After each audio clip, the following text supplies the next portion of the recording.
Salut!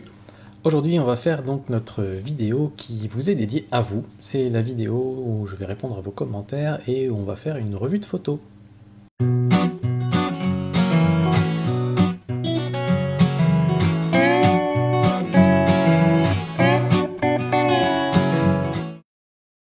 Alors on va commencer par la partie commentaires.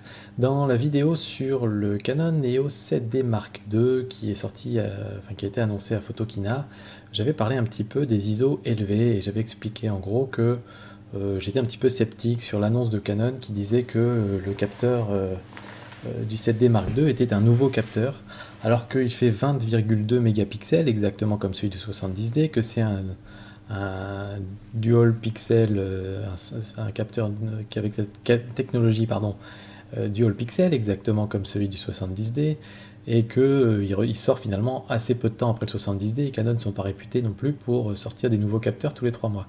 Donc je pense que ce sera le même capteur, ils ont peut-être changé 2-3 petits trucs, mais voilà. Bref, le truc est que chez Canon, ils ont mis dans le 7D Mark II deux processeurs très puissants, et donc ça leur permet de booster les ISO et d'avoir un signal, de pousser le signal pour avoir des ISO très élevés. Et donc ils en font la pub en disant que ça va être très très performant pour un Canon parce qu'il peut monter, je sais plus jusqu'à combien, mais dans les 50 000 ISO, des trucs comme ça. Il peut monter assez haut. Et ce que je disais, en gros, c'est que c'est absolument pas un gage de qualité. Quand on vous fait une publicité en disant que les ISO peuvent aller très très haut, ça ne veut pas forcément dire que vous allez avoir des meilleures photos à tous les niveaux des ISO. Ça veut simplement dire qu'ils ont été capables de booster le signal un peu plus fort. Donc, il y a du coup des personnes qui ont répondu et je pense que en gros je me suis pas bien fait comprendre et les personnes disaient bah si c'est super important d'avoir un appareil performant dans les ISO élevés pour la basse lumière.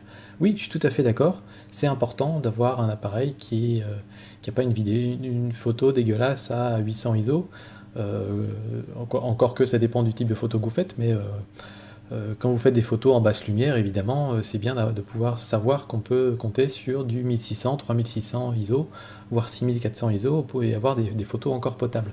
Je suis d'accord, c'est très important et c'est très bien. C'était pas ça mon propos, en fait. Mon propos, c'était de dire, vous pouvez avoir un appareil photo dont on fait la publicité comme pouvant aller jusqu'à 250 000 ISO, et d'un autre appareil photo dont on fait pas particulièrement la publicité et qui est bloqué à 6400 ISO, et il se peut que celui à 6400 ISO ait des meilleures performances en basse lumière que celui qui est capable d'aller jusqu'à 250 000 ISO. Parce qu'il faut comparer chaque appareil à un ISO donné et voir un petit peu ce que donnent les photos. Et là, dans l'exemple précis du 70D et du 7D, si c'est le même capteur, on va avoir les mêmes résultats. Et c'est pas parce qu'il y en a un qui peut aller jusqu'à 50 000 ISO alors que l'autre peut aller que jusqu'à 12 800 qu'il va faire d'un seul coup des meilleures photos. Si c'est le même capteur, on aura le même bruit, on aura le même rendu final en termes de couleur, en termes de contraste, etc. quand on montera dans les ISO. Voilà.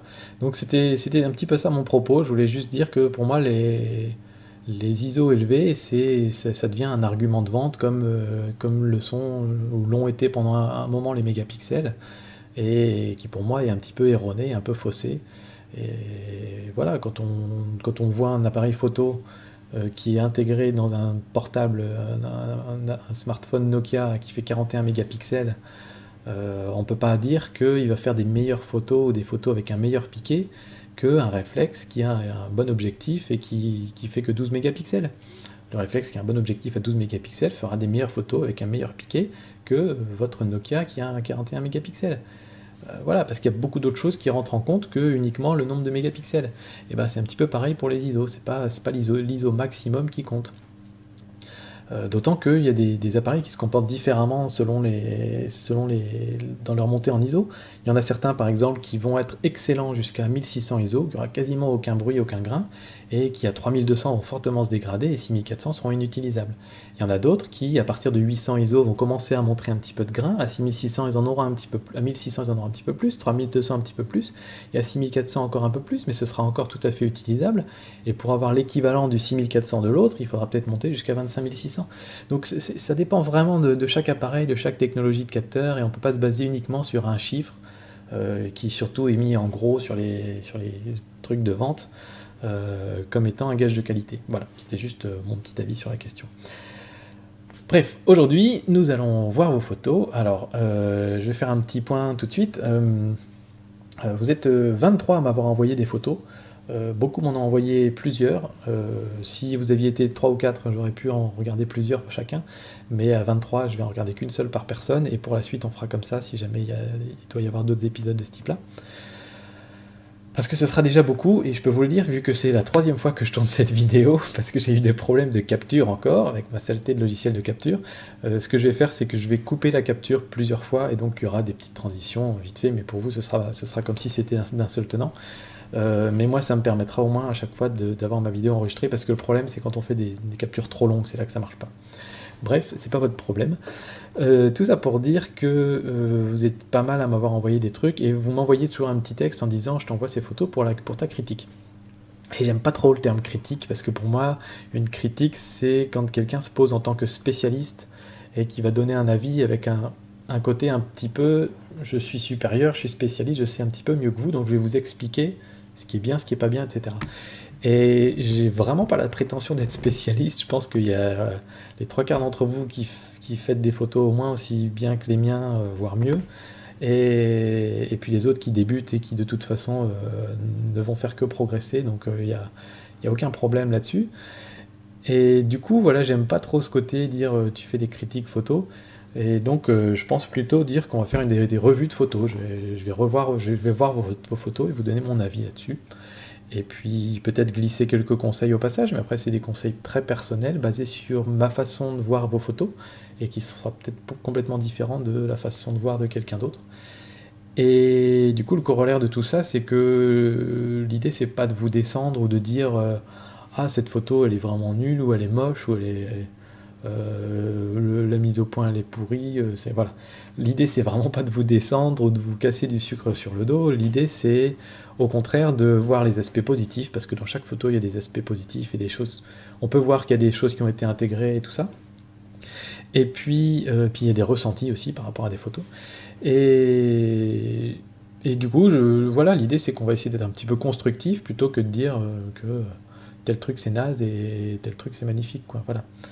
Et puis comme ça, je pense que voilà, ce que je cherche à faire, c'est à vous encourager, vous, à m'envoyer d'autres photos, parce que moi j'aime bien cet exercice en fait. Ça me plaît de voir ce que vous faites, ça me donne des idées, ça me stimule ma créativité. Et du coup, l'idée c'est que vous continuez à m'envoyer vos photos, quel que soit votre niveau, y compris si vous êtes grand débutant, parce que le principe c'est qu'on essaie de progresser tous ensemble, quoi. Voilà. Donc c'est parti, je vais lancer ma capture. Et puis, on va se retrouver dans Lightroom. Alors, ce qu'on va faire, c'est comme j'ai 23 photos, 1, 2, 3, 4, 5, 6, 7, on va faire 7 photos à la fois. Et je vais couper mon truc en 3, sauf si j'ai une urgence bébé entre deux. Alors, c'est parti. On va prendre la première photo, qui est la photo de Pierre. Alors, tu as fait un portrait. Je ne sais pas si c'est ton fils ou quelqu'un que tu connais, une connaissance. En tout cas, j'adore cette photo. Je la trouve géniale.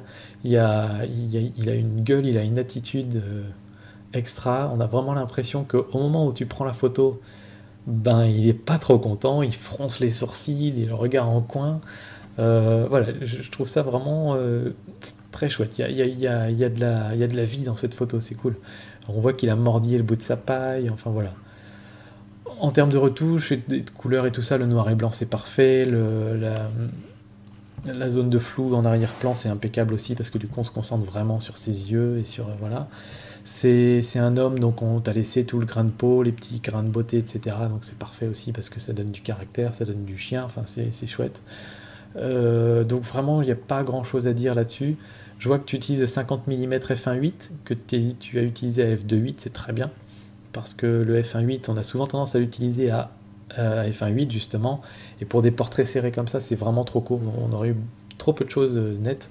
Là c'est juste parfait pour avoir l'œil et le nez bien nets, et puis commencer à avoir le reste un peu flou derrière, donc on distingue le vert, enfin je trouve ça vraiment impeccable. Donc très beau boulot, pas grand chose à dire.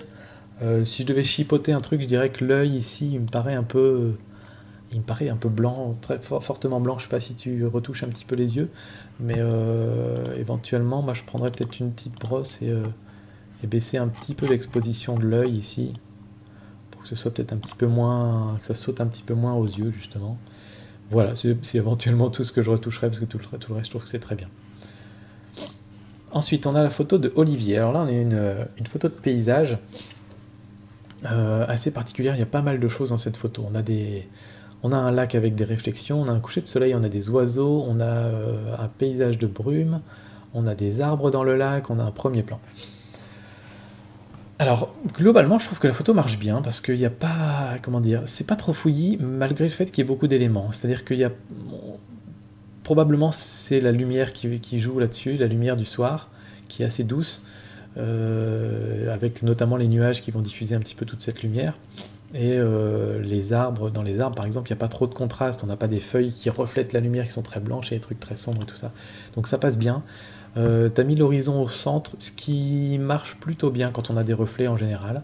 Donc c'est une bonne idée. Alors par contre ici tu as plusieurs reflets, tu as aussi le reflet de cet arbre là, le reflet de cet arbre là, donc c'est un petit peu plus complexe à savoir à quel endroit exactement mettre le milieu, je sais pas.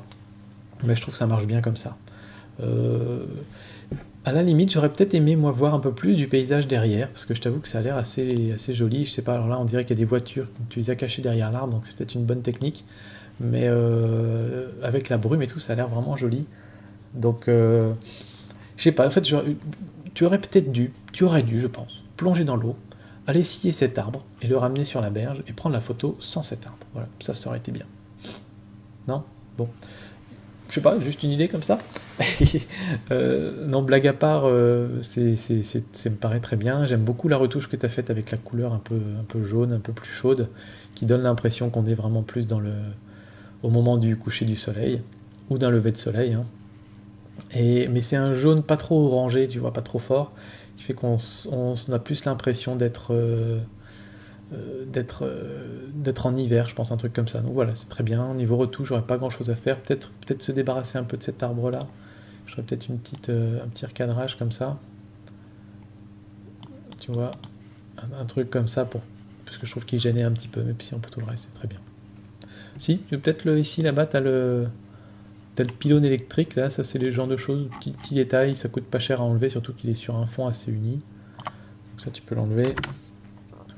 Tu vois, il y a l'autre pylône là. C'est des tout petits éléments, c'est très facile à enlever, ça va vite. Hop. Et ça nettoie un petit peu la photo. Ensuite, on a la photo de Laoussine. Alors là, tu as une photo animalière d'un beau lémurien. Je pense que c'est un maquis, alors je ne saurais pas te dire lequel. Ou un lémur kata, je ne sais plus les noms des lémuriens, je m'étais intéressé un peu à une époque. Mais ce que j'aime beaucoup dans ta photo directe, là, c'est que tu n'as pas hésité à zoomer. Je sais que beaucoup de personnes, quand ils prennent des photos d'animaux, vont essayer de mettre l'animal en entier dans la photo. Moi, le premier, ce que je fais, c'est mon réflexe de base. Et souvent, je pense que c'est un petit peu idiot parce que du coup, on ne se focalise pas sur l'attitude et sur l'expression de l'animal. Et quand on voit un animal comme ça, la personne qui va voir la photo, elle est capable de reconstituer les parties manquantes, il n'y a pas de problème. Je veux dire, même si on zoome comme ça sur le visage, là c'est peut-être un poil trop zoomé, mais si on se met comme ça, tiens, on va centrer un peu le truc comme ça. Si on se met comme ça, on arrive à reconstituer le reste. On sait que c'est un lémurien, on va dans notre tête reconstituer les pattes, la queue, etc. Donc il n'y a vraiment aucun problème là-dessus. Donc ça c'est déjà pas mal. Ensuite, un petit détail, je pense, qui pourrait aider à donner un petit peu plus de cachet à ta photo, ce serait de mettre le lémurien, là comme il est en train de regarder vers la gauche, de le placer sur la droite de la photo, par ici. C'est toujours intéressant quand on fait un portrait ou de l'animalier, de voir où va le regard et de laisser l'espace vide de la photo dans la direction du regard. Parce qu'en fait, naturellement, nous, on va regarder l'animal et on va suivre son regard. Donc là, en fait, quand on lit la photo, on va regarder, on arrive à son regard et on va par là. Ce qui fait qu'on a la moitié de la photo qui sert à rien, en fait. Donc, essaie plutôt de le mettre sur le côté. Je ne sais pas si on peut faire ça en recadrant, là, parce que c'est un petit peu... ça va être un petit peu chaud, si on fait à la verticale peut-être, mais du coup à la verticale on va être vraiment très serré on va être très serré dessus, trop serré. Donc non, je pense qu'il n'y a pas grand chose qu'on puisse faire niveau retouche là. Hop. Mais je pense que tu as compris l'idée. Ensuite, qu'est-ce qu'on pourrait dire? La mise au point, elle a pas l'air très très bien sur le... Tiens, j'ai perdu mon... Voilà. Tu vois, le sujet est pas net ici, les yeux sont pas nets. Pourtant, tu es à 1/250e de seconde, à 187 mm, donc normalement ça devrait être bon. D'autant plus si tu as activé la stabilisation optique. Donc je sais pas, ici ça n'a pas l'air net sur la peau non plus derrière, ni devant, donc peut-être que la mise au point est faite plus en avant. Ça n'a pas l'air d'être un flou de bouger non plus, parce que l'herbe n'est pas nette non plus. Donc voilà, quand tu as des photos d'animaux qui bougent ou d'enfants qui courent, etc., la technique c'est de prendre un max de photos, de prendre plein de photos, 20, 30 photos, et ensuite tu les mets sur ton ordinateur, et tu les regardes et tu en sélectionnes une, tu prends la meilleure. Et souvent ça c'est une technique qui marche bien parce que même si ton autofocus est bien mis, même si tu es en autofocus continu et tout ça, il va toujours en rater certaines. Donc il faut toujours en prendre plusieurs pour être sûr d'en avoir une bonne. Donc voilà, niveau couleur, je sais pas, est-ce qu'il y a quelque chose qu'on peut tenter? Du coup, comme c'est un petit peu flou, je serais tenté d'augmenter un peu la netteté, moi personnellement, pour essayer de compenser un petit peu, tu vois. T'étais flou comme ça, avec un peu de netteté, ça ressort un peu, ça corrige un petit peu. Alors ça corrigera jamais complètement du flou, mais ça peut aider un petit peu. Niveau des couleurs, c'est pas très coloré, l'herbe est pas très colorée non plus, donc on peut peut-être tenter le noir et blanc, mais non, ça fait un peu bizarre du coup. Je pense pas que le noir et blanc marche bien ici. Il a des yeux qui sont assez flash, il y a peut-être moyen de faire quelque chose si on augmente un peu l'exposition. Pas trop, hein, mais là je vais sûrement le rendre un peu alien. On va voir un peu ce que ça donne. Là, c'est peut-être un poil trop, tu vois. Mais faire un truc un peu comme ça pour faire ressortir un petit peu plus les yeux, parce que c'est ça qui est impressionnant. Et peut-être ensuite jouer un peu sur les blancs, tu vois, t'avais pas de point blanc, donc il faut toujours chercher à avoir un point blanc et un point noir de l'autre côté. Et si tu trouves que ta photo est trop contrastée, tu peux toujours baisser un petit peu le contraste ensuite. Tu vas garder ton point blanc et ton point noir, donc voilà, ça fait ressortir un petit peu mieux aussi tout ça. Peut-être un petit poil de clarté, mais pas trop. Voilà, j'aime bien la photo. Axter. Alors, Axter, je me souviens, toi, tu m'avais envoyé un message. Bon, beaucoup m'ont envoyé des messages, mais je les ai pas tous retenus. Là, je me souviens que tu m'avais dit que c'était un shooting que tu avais fait avec, ou avec une copine ou avec un modèle, je sais plus, ou une copine modèle, et que en fait c'était une des rares photos qui n'était pas posée dans le shooting, et c'était un moment où elle était en train de se recoiffer, d'où le titre de ta photo, recoiffe, et que tu avais finalement préféré celle-là dans toutes les photos que tu avais prises. Et c'est toujours intéressant, c'est les photos prises sur le vif, comme ça, pas prévues, pas planifiées. Et c'est vrai qu'elle a de la gueule, il y a une allure, il y a un truc. Et c'est marrant parce qu'avec ses mains, elle fait quelque chose d'assez spécial. Je sais pas comment elle se recoiffe, mais on pourrait presque se demander si tu vas pas demandé de faire une pose bizarre comme ça. C'est une photo un petit peu originale aussi, dans le sens où le modèle ne regarde pas, mais on sent qu'elle fait quelque chose, il y a quelque chose de vivant dans la photo, quoi. Donc ça c'est sympa. Puis il y a une sacrée tignasse aussi, donc ça amène de la vie dans la photo. Maintenant, personnellement, en tout cas, il y a un truc qui me gêne un petit peu dans cette photo, c'est la couleur des rochers derrière. Je veux bien voir que tu as essayé de mettre un style particulier, une patte graphique à ta photo, mais les rochers se retrouvent un petit peu violets, rouge, et ils ont des couleurs qui sont assez proches finalement de celles de ses cheveux, donc ça se confond un petit peu avec ses cheveux.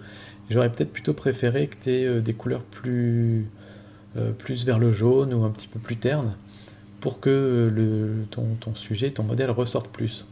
Ça, je pense que ça aurait peut-être aidé à faire ressortir un peu plus ton modèle. On peut éventuellement recadrer un petit peu, histoire de perdre un petit peu ce côté-là et d'être plus focalisé sur le modèle. Autre petit truc aussi, je vois qu'ici tu as des cheveux qui sont en train de voler dans le vent. Alors les autres, ceux-là sont très bien, mais là c'est juste un petit peu bizarre ceux-là, donc j'aurais tendance à vouloir les enlever vite fait. Voilà. Mais sinon, la pose très bien, je trouve ça chouette. La petite signature bien discrète aussi, très bien. Alors, Myriam, pardon. Une photo avec un titre, Kala Rajada, probablement que je prononce très très mal. C'est une photo typique de vacances, j'ai envie de dire, hein, vacances paysage.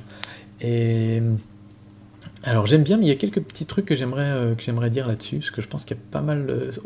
On est beaucoup à faire ce genre de photos hein, en tant que photographe amateur entre guillemets, ou amateur de photographie, on va dire. Et, et c'est pas si évident que ça en fait de faire ce genre de photos. Alors déjà, tu as une photo de paysage, et souvent pour les photos de paysage, s'il n'y a pas de réflexion ou de symétrie particulière, on va essayer de respecter la règle des tiers. Donc la règle des tiers consiste à placer l'horizon sur une ligne de tiers. Donc les lignes de tiers, c'est ça, hein, quand on met la petite grille ici, tu as une ligne en haut, une ligne en bas.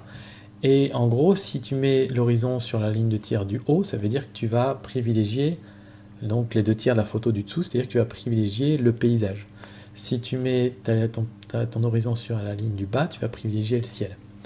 Là, ici, c'est assez évident, le ciel a très très peu d'intérêt dans cette photo-là, donc on va plutôt privilégier le paysage. Donc je pense qu'on va recadrer un petit peu pour ça.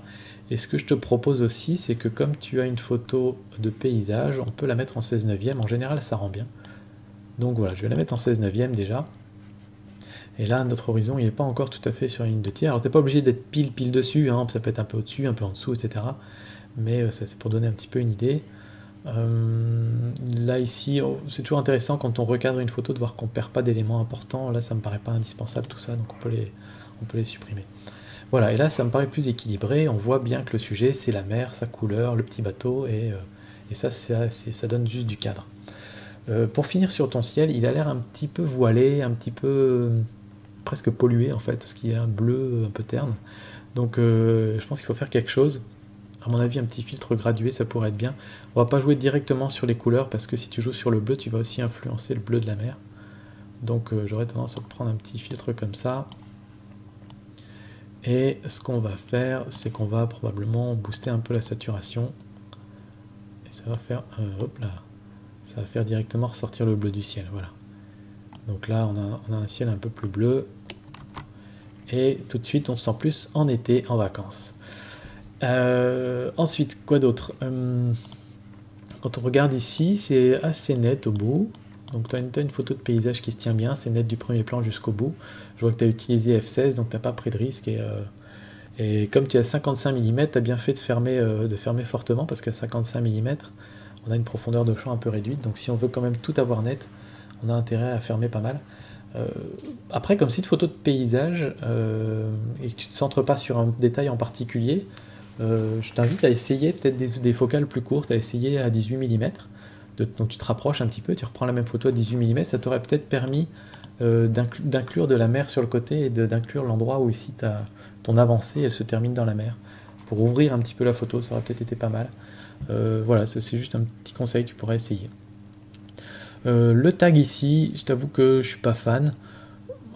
Il y a deux choses que tu peux faire avec ce genre de choses. Ou bien tu l'évites, donc tu essaies de prendre la photo et faire en sorte qu'il soit pas là. Ou alors il est là et tu essaies de le retoucher en post-production avec des outils de retouche comme ça pour tu vas se débarrasser un petit peu du tag. Moi je le fais très mal, mais voilà. Avec un outil de clonage ou je sais pas quoi. Mais c'est un petit peu du boulot. Ou alors tu en fais vraiment le sujet de ta photo et tu te rapproches, tu te mets au très très grand angle et tu mets ça en premier plan pour que ça fasse partie de la photo. Mais là on l'a juste dans un petit coin et ça attire vraiment l'œil, donc c'est un petit peu difficile de passer à côté quand même, quoi. En revanche, le petit bateau, je trouve ça vraiment très bien joué, parce que tu as un beau bleu dans l'eau, un beau bleu turquoise. Et le bateau est bien rouge, donc le rouge contre le bleu turquoise, c'est quasiment des couleurs complémentaires, donc ça fait bien ressortir. Et c'est évidemment, ça colle bien dans le cadre, hein. On s'imagine monter sur le bateau et aller partir, je sais pas moi, à la pêche au crabe, ou j'en sais rien. Mais voilà, c'est une bonne pioche, il est dans un petit coin, sur une ligne de tir à peu près, donc c'est vraiment très bien. C'est une très bonne idée de mettre le bateau à cet endroit-là. Voilà ce que je pouvais dire sur ta photo, Myriam. En tout cas, belle photo de vacances.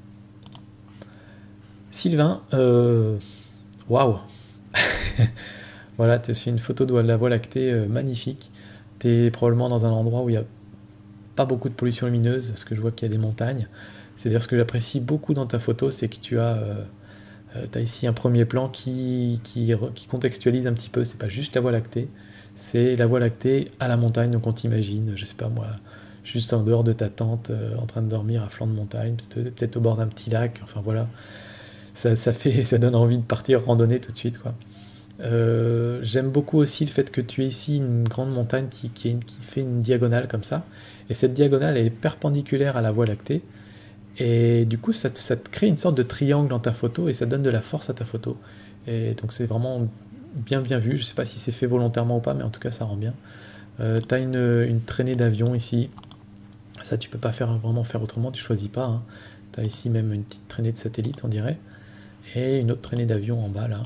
Donc ces choses-là, tu peux éventuellement les enlever en post-production si ça te dérange, ou alors te dire, bah ça fait partie de la photo, après tout on est sur la Terre, il y a des avions, c'est la vie quoi. Donc vraiment à toi de voir comment tu veux faire ça. Pour ce qui est des réglages, 30 secondes, f3.5 ça va être l'ouverture max sur ton objectif, ISO 1600, bah t'as tout bon, hein, y a pas... Si on fait plus que 30 secondes, on a des filets d'étoiles, on voit que ça commence un tout petit peu à filer, mais quand on dézoome, ça se voit pas, donc c'est parfait. ISO 1600, c'est parfait, donc au grand angle, impeccable. Voilà, j'ai vraiment pas grand chose à dire sur ta photo, sauf que j'aimerais bien savoir comment tu as fait ton post, ta post-prod pour arriver à ce résultat-là, parce que moi j'ai toujours du mal à avoir des belles photos de Voie lactée. Bon, je suis toujours dans un lieu assez pollué en termes de lumière, mais bon. Peut-être un petit truc ici, on a vraiment c'est une ombre, hein, c'est une masse, donc quelque part, si tu as ta montagne comme ça qui est assez massive et qui n'a pas de détails, pourquoi pas la rendre complètement noire comme une silhouette en fait. Donc éventuellement, tu vois, tu prends ton truc, tu te mets un masquage automatique et on diminue l'exposition fortement, tu vois, et on la rend complètement noire. Tac. Alors là, du coup, j'ai débordé un petit peu, hein, j'ai fait ça comme un cochon, mais tu vois l'idée, on va essayer de refaire ça bien quand même. Peut-être pas avec le masquage automatique, mais voilà le principe. Quitte à avoir quelque chose de sombre et noir sans aucun détail, autant le faire vraiment noir et du coup t'as pas de bruit, t'as plus de grains dedans. Voilà, c'est tout ce que je pouvais dire, j'ai cherché un truc à dire, alors du coup j'ai trouvé ça. Ensuite, on a cette photo de paysage. Alors, il y a pas mal de choses à dire sur cette photo aussi. Déjà, j'aime bien le fait que tu utilises les lignes, c'est-à-dire que là, on a une ligne qui part de la gauche, qui part vers pas vers l'infini, mais presque, et on suit, en tout cas, on suit le canal qui arrive vers ce petit lac et qui arrive ici vers ces arbres là-bas. Donc ça, c'est sympa. Je note aussi que tu as réussi à avoir un ciel qui n'est pas cramé, ce qui n'est pas chose facile quand on a un ciel couvert comme ça en pleine journée. Très souvent, on va avoir un ciel tout blanc et cramé. Là, donc, tu as vraiment bien... Tu as dû probablement utiliser la compensation d'exposition pour exposer un petit peu moins ta photo et ensuite remonter un petit peu les ombres. Donc, bien joué. C'est toujours sympa d'avoir un ciel bien exposé et le reste de la photo bien exposé aussi. J'aime bien les réflexions. Tu as une réflexion ici, tu as une réflexion là-bas, tu as des réflexions là. Ensuite, c'est une photo un petit peu de forêt, donc il y a beaucoup de choses, c'est un peu fouillis, il y a des buissons, il y a des arbres. Donc je pense qu'il y a moyen un petit peu de rendre ça un petit peu plus digeste. Personnellement, la façon dont j'aime faire ça, c'est en diminuant le contraste. Je prends le contraste et je diminue un petit peu, et ça a tendance à adoucir un petit peu tous ces contrastes qu'on a ici dans les feuilles, par exemple. Vous voyez ici, quand on a ça, on passe du noir au blanc sur un rien, alors que quand on diminue le contraste, on arrive à retrouver des tons un petit peu plus naturels. T'as pas vraiment de points blancs aussi dans ta photo, donc tu peux essayer de le pousser un petit peu pour avoir des points blancs, normalement dans le ciel ou dans les réflexions. Le point noir, ça t'en a, il n'y a pas de problème. Que dire d'autre? Alors, j'aurais bien aimé qu'on voit la tête des arbres, d'autant que quand on regarde un petit peu là-bas, on voit que c'est des pins qui n'ont pas énormément de feuilles ou d'épines en haut des arbres. Donc je pense qu'ici, t'es pas loin du haut des arbres. Mais j'ai conscience que tu voulais aussi avoir la réflexion. Donc à ce moment-là, ce que tu peux faire, c'est ou tu recules, ou alors tu te mets vraiment au bord de l'eau et tu t'accroupis, tu te mets à quatre pattes, ce qui fait que l'eau va d'un seul coup prendre quasiment la moitié de ta photo, et donc tu vas pouvoir remonter un petit peu ton appareil pour que ça ne prenne plus qu'un tiers comme sur cette photo-là, et à ce moment-là, tu auras les arbres qui seront dans le cadre. Donc tu peux essayer de faire ça comme ça va changer un petit peu ta perspective et tes reflets. Notamment par exemple le reflet ici va passer sous le ponton, donc ça peut changer un petit peu l'esthétique de certaines choses. À toi de voir s'il vaut mieux reculer ou s'il vaut mieux s'accroupir. Mais c'est un petit peu dommage d'avoir des grands arbres comme ça qui occupent près d'un tiers de la photo et qui soient coupés en haut. plus je regarde ta photo, plus je me dis que déjà il y a peut-être un problème de niveau. Tu étais peut-être parfaitement à l'horizontale, mais le problème c'est que les références qu'on a ici, c'est ici les vaguelettes et le ponton qui lui est probablement pas très droit ici parce il est plus large ici que là. Mais voilà, ça donne une impression un petit peu bizarre, donc j'aurais tendance à vouloir un petit peu tourner les choses, voilà, faire quelque chose un peu comme ça peut-être. Moi ça me paraît plus droit comme ça. Et je disais, à regarder ta photo, j'ai vraiment l'impression que, voilà, le but du jeu quand on suit une ligne, c'est d'arriver à un sujet intéressant. Et là, le sujet intéressant, je veux dire, bon, s'il y avait un dinosaure, on verrait tout de suite que c'est le sujet intéressant, mais c'est un petit peu ces arbres au bout, et en fait, quand on les regarde, je n'avais pas vu au départ, mais maintenant en les regardant, je vois qu'ils ont un beau reflet, et là, on a vraiment quelque chose de sympa, et on a aussi ici quelque chose de sympa. Et donc, je me dis que si c'est ton sujet, vaut peut-être mieux le rendre un peu plus proéminent, et je pense qu'il faudrait peut-être pas hésiter à recadrer la photo, quitte à essayer de les mettre sur des lignes de tiers, tu vois, genre une ligne de tiers pour le ponton, une ligne de tiers pour le... Enfin, un croisement de ligne de tiers pour le ponton, un croisement de ligne de tiers pour les arbres là-bas, et peut-être mettre ça sur les lignes de symétrie, tu vois, faire un truc un petit peu comme ça. Alors je sais, c'est beaucoup recadré, mais ça simplifie un peu la photo et ça met plus en valeur ces choses-là. J'ai peut-être allé un petit peu fort, mais tu vois un petit peu l'idée, quoi. Hein.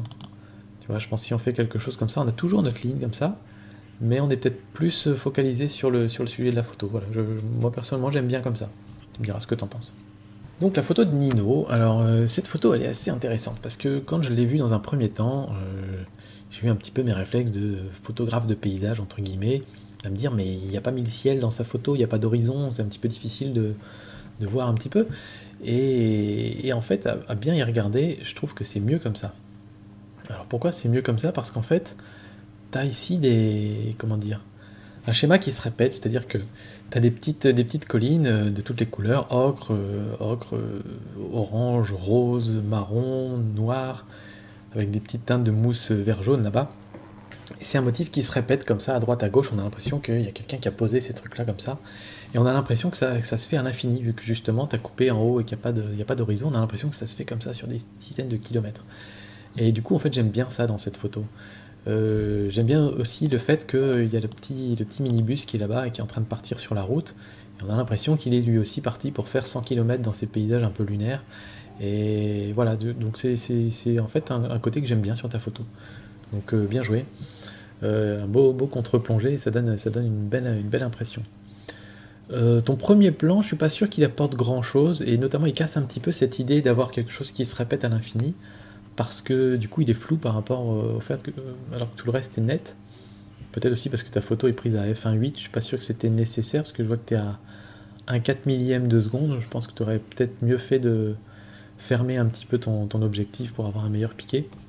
Peut-être à je sais pas, f6, f8, quelque chose comme ça. Et bon, du coup, on va peut-être essayer de s'en débarrasser. On va se mettre en 16 neuvième, ça rend bien pour les photos de paysage habituellement. Voilà, là on n'a plus trop de premiers plans et on est un petit peu plus focalisé sur le sujet qui, je pense, sont ces personnages-là. Alors, il me semble que ta photo est pas droite aussi. Quand on regarde les personnages, ils sont tous un petit peu en biais. On va essayer de rectifier ça. Alors, un truc un peu comme ça, je pense que là on est bien. En tout cas, c'est mieux. Je sais pas si c'est parfait, mais ça... Voilà. Le truc, c'est que j'ai pas envie de perdre la camionnette, et là, elle est déjà quasiment dans le coin de la photo, donc je vais essayer quand même de la garder comme ça. On voit qu'il y a un petit peu de route devant elle quand même. J'aime bien le fait que tu aies une ligne ici, on sent qu'il y a un petit chemin, que les personnages se promènent, du coup on suit le chemin, et c'est comme si on se promenait avec eux, et on s'imagine ensuite partir se promener là-bas, avec les gens qu'on voit. Donc ça c'est pas mal, et après on voit en plus les routes avec des véhicules dessus, donc on s'imagine qu'on peut partir à l'exploration. Donc voilà, il y a une lecture vraiment sympa dans ta photo, j'aime bien. Qu'est-ce qu'on peut dire de plus? Si là-bas dans le coin, ça m'embête un petit peu, il y a des poteaux là, ça casse un petit peu le truc justement, je trouve, donc j'aurais tendance à les supprimer. Alors bon, je fais ça un peu grossièrement, c'est parce que je suis sur dupliquer et pas corriger. On va se remettre sur corriger, hop, voilà, et on va refaire ici. Je le fais à la va-vite, hein, mais voilà, c'est l'idée.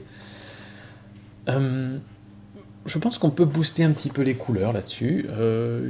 Ouais, il y a de quoi booster un petit peu, je pense. Alors, je sais pas si ce serait plutôt de la vibrance, un petit peu de vibrance. Alors, faut pas y aller non plus trop fort, hein, parce que après ça devient un petit peu surréaliste. Mais tu vois, un petit peu de vibrance en plus, pourquoi pas. La balance des blancs, est-ce qu'on a intérêt à mettre un peu plus chaud ou un peu plus froid? Je suis pas sûr, peut-être un poil plus chaud comme ça. Parce que là, en fait, le chemin a l'air un peu bleuté. Donc je mettrais peut-être un poil plus chaud comme ça. Et comme les coins sont pas forcément super intéressants et que tu as une photo de paysage, n'hésite pas à utiliser le vignettage. Ça rend bien parfois, alors faut pas y aller trop extrême, tu vois, genre un truc comme ça. Là, on voit le vignettage, donc c'est pas beau. Mais tu donnes un petit -10, -15, et ça va recentrer le regard un petit peu vers le centre et vers le sujet. Et enfin, je dirais qu'on peut peut-être mettre tes sujets un petit peu plus... un petit peu plus sur un tiers, tu vois, là, il y a peut-être moyen de faire quelque chose comme ça. Voilà, j'aime bien comme ça, pour que vraiment on suive le chemin et qu'on arrive là sur une ligne de tiers. Donc voilà un petit peu la photo telle que je l'éditerai moi, mais en tout cas la prise de vue est super chouette et très belle photo et ça me donne plein d'idées, donc super, bien joué Anthony. Ensuite on a la photo de Reda. Alors je suis super fan de ta photo Reda, pour plein de raisons, parce que déjà c'est le genre de photo que je ne fais pas, j'ai pas l'idée de faire ce genre de truc, et je trouve que ça rend super bien. D'avoir l'idée de mettre ton objectif pile dans la pupille de l'œil, c'est... je sais pas, je trouve ça cool, tu crées une symétrie comme ça à l'intérieur de l'œil. Et ce que je trouve le plus chouette dans ta photo, c'est que la mise au point, elle n'est pas faite sur l'œil, contrairement à ce que disent toutes les règles de photo. En général, on fait la mise au point sur l'œil, etc. Mais elle est faite sur le reflet qu'il y a dans l'œil. Et c'est génial, parce que du coup, on se plonge dedans complètement, et du coup, on essaie de voir les petits détails. Là, il y a une petite barrière, là, il y a une maison, on se dit, et puis il y a l'air de faire beau, on se dit, t'es quoi, t'es en vacances, enfin voilà. Les cils de l'œil dans dans la deuxième photo, on va dire, celle qui est dans l'iris, ça donne l'impression que t'es sous je sais pas, tu sais, dans un bar qui est fait avec un toit de feuilles de palmier ou je sais pas quoi, donc ça donne encore plus un côté vacances, enfin voilà. Donc ça rend super bien. Et voilà, j'adore ta photo. Pas grand chose à dire. En termes de retouche, j'enlèverai les petits points ici, la petit point bleu, petit point rouge, une petite veine qui ressort là, une petite veine qui ressort ici, tu vois, des petites choses comme ça, histoire de nettoyer un petit peu. Là par contre les veines à l'intérieur de l'œil sera peut-être un petit peu compliqué. Et éventuellement j'irais bien pour une symétrie, puisque tu as voulu faire une photo symétrique en te mettant toi dans l'œil en plein centre. Pourquoi pas faire un cadrage en 1 par 1, tu vois, on se centre comme ça. Un truc un peu comme ça. Vu que le sujet est dans l'œil ici au milieu, on n'a peut-être pas besoin d'avoir l'œil, enfin, il est dans l'iris, donc on n'a pas besoin d'avoir l'œil en entier. Donc voilà un petit peu comment je ferais ça. En tout cas, super photo, bien joué. Ensuite, hein, je vais compter 1, 2, 3, 4, 5, 6, 7, 8, on va aller jusque là. Donc ensuite, on a la photo de Juliette. Alors Juliette, elle avait mis sa photo sur la page Facebook, et je me souviens que j'avais mis un petit commentaire en disant que j'avais bien aimé sa photo, mais que je conseillais éventuellement de la mettre en 16/9 parce qu'il y avait encore plus de noir en dessous, et que ça n'apportait pas grand chose à l'image. Il y avait la moitié de l'image qui était totalement noire. Et donc voilà. Donc c'est très sympa, elle a suivi mes conseils et elle me l'a envoyé en 16/9. Donc bien joué Juliette. J'aime vraiment beaucoup. Bon, alors, je suis fan des ombres et des silhouettes, donc forcément ça me touche pas mal ce genre de photos. Je trouve que c'est pas surfait, il n'y a pas trop de couleurs ni rien. Je pourrais même la recadrer un peu plus, je pense, parce que par exemple à gauche ici, il n'y a pas grand chose d'intéressant. Et pour moi le sujet c'est l'arbre ici. Donc il faudrait lui redonner un petit peu d'importance. En le mettant un petit peu comme ça sur une ligne de tiers. On peut éventuellement recadrer un petit peu à droite aussi. Je ferais peut-être un truc un peu comme ça, tu vois, quelque chose comme ça, voilà, là j'aime bien. On a, comme ça, il y a des choses qui se passent un petit peu sur toute l'image. J'aime bien le fait que tu aies attendu après le coucher du soleil, parce que quand le soleil est là, c'est pas pareil. Après le coucher du soleil, on a ces dégradés de couleurs qui va du orange au jaune, au vert, au bleu, enfin c'est splendide. J'aime le fait que t'aies pas été à fond comme certains le font, pousser la saturation à donf. T'as gardé des couleurs naturelles, même quand on essaie un petit peu plus de vibrance ou de saturation, tu vois, il faut vraiment mettre une touche à peine, il n'y a pas grand chose à faire. Donc je trouve ça vraiment très très bien. Voilà, pas grand chose à dire. Peut-être tu aurais pu utiliser fermer un peu plus ton objectif, ton diaphragme, pour avoir un piqué peut-être un petit peu meilleur. Donc du coup, peut-être rajouter un petit peu de netteté pour faire ressortir vraiment la silhouette de ton arbre. Là, il y a un truc, je sais pas, on a l'impression que c'est un truc de construction humaine. Non, quand on zoome, c'est une branche. Ça fait un peu bizarre vu de loin. Tu peux peut-être éventuellement l'enlever aussi dans le logiciel, mais sinon voilà, belle photo, j'aime beaucoup. On passe donc maintenant à la photo de Raphaël. Alors Raphaël, tu as une photo assez intéressante.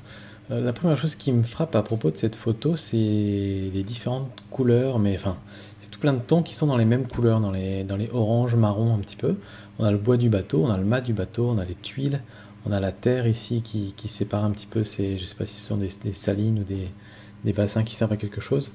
On a un petit peu aussi sur le toit des moulins, enfin voilà, on retrouve un petit peu cette couleur-là, un petit peu partout dans ta photo, c'est un peu le thème de la photo. Par contre, le sujet de la photo, je dirais que c'est plutôt le bateau. Et je pense qu'on pourrait le mettre un petit peu plus en valeur. Alors, ce qu'on va faire, si tu es d'accord, c'est que je te propose qu'on prenne un pinceau. Parce qu'en fait, on pourrait déboucher les ombres. Là, j'ai rangé le pinceau.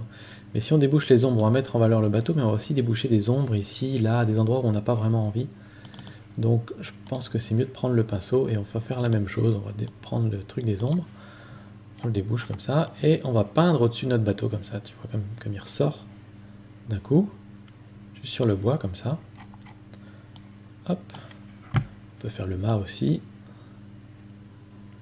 Alors l'avantage de dire qu'on ne fait que les ombres, c'est que par exemple ici, si je déborde un peu sur les côtés, ça va pas affecter le reste qu'il y a autour. Si j'avais pris l'exposition, ça aurait affecté aussi ce qu'il y a autour. Donc là, le bateau, il ressort un petit peu mieux. Je pense même qu'on l'a fait un petit peu trop fort. Alors, on va diminuer un petit peu ça quand même. Voilà, mais en gros, voilà.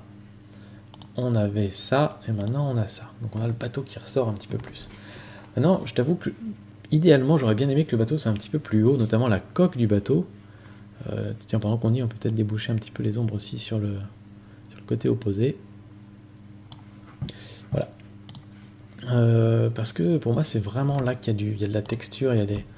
Tu vois, on pourrait même faire quasiment des gros plans de la coque du bateau, tellement c'est joli. Mais du coup, elle est vraiment écrasée en bas de l'image, et c'est dommage qu'on puisse pas voir un petit peu plus. Maintenant, après, je vois bien que c'est une photo de paysage, donc sur ta photo de paysage, tu as envie d'avoir le ciel, les moulins, etc., d'avoir un petit peu de tout, mais à vouloir un peu tout mettre, ton sujet principal, il est un petit peu écrasé. Alors tes moulins sont intéressants, mais je les trouve un petit peu petits dans le cadre, un petit peu loin. Donc, je sais pas, je pense qu'une solution, ça pourrait être éventuellement de te décaler, par exemple de te mettre plus sur la gauche, et de faire en sorte que tes moulins ils rentrent dans le cadre, qu'ils se mettent par exemple sur la partie gauche de l'image. Si tu te déplaces sur la gauche, ton mât, lui, va se déplacer vers la droite de l'image, et tu pourras avoir tes moulins là, et donc du coup, tu remplirais un petit peu tout le cadre, alors qu'ici, on va suivre en fait la coque du bateau avec les yeux, ensuite on va suivre les tuiles, ensuite on voit les moulins, et finalement toute cette moitié de l'image on la voit pas, on la regarde pas. Donc c'est un petit peu dommage. Par contre je remarque que tu as correctement exposé le ciel aussi, ce qui est très très bien. Donc voilà, c'est une possibilité. Une autre possibilité, c'est peut-être aussi de te baisser pour que tu puisses remonter un petit peu le bateau dans le cadre et avoir tes moulins. Et à ce moment-là, on verra moins cette zone-là, mais je pense qu'elle est moins intéressante dans ta photo. Je pense que c'est un endroit que toi tu as apprécié beaucoup, alors c'est peut-être pour ça que tu voulais l'inclure aussi. Il y a peut-être d'autres photos à faire avec je sais pas si c'est des marais salants ou autre chose, mais je pense que pour notre bateau, si tu te baisses, tu vas vraiment pouvoir faire une sorte de millefeuille avec le bateau dans le tiers du bas, les tuiles au milieu et les moulins en haut. Il y a peut-être un truc à faire comme ça. Ou peut-être aussi en te mettant plus loin et en zoomant plus, comme ça tes moulins apparaîtront plus gros dans le cadre. Là je vois que tu es à 71 mm, tu te mets à 135 et que tu recules. Alors il y a peut-être de l'eau derrière toi, hein, tu pouvais peut-être pas reculer. Mais voilà, c'est juste des petites suggestions qui peut-être pourraient donner un rendu un peu différent. Mais sinon je trouve très très belles les couleurs, c'est chouette qu'il y ait des nuages dans le ciel. Ici on peut pas vraiment trop chercher notre point blanc, parce qu'en fait, si on cherche le point blanc il va arriver dans les marais salants et non pas dans le ciel, et ça fait toujours un petit peu bizarre. Souvent le point blanc, quand on a un ciel avec des nuages comme ça, on va essayer de trouver le point blanc dans le ciel. Donc je le ferai pas en fait, je laisserai peut-être plutôt comme ça, quitte éventuellement à redonner un petit coup de pas peut-être d'exposition dans le ciel, mais tu vois, juste un petit coup comme ça sur les nuages rapidement pour que le ciel ressorte un petit peu plus, éventuellement. Après, il y a beaucoup de choses, il se passe beaucoup de choses dans cette image, alors c'est un petit peu difficile à lire. Peut-être baisser un petit peu le contraste, et encore, je sais pas, ouais, un petit peu.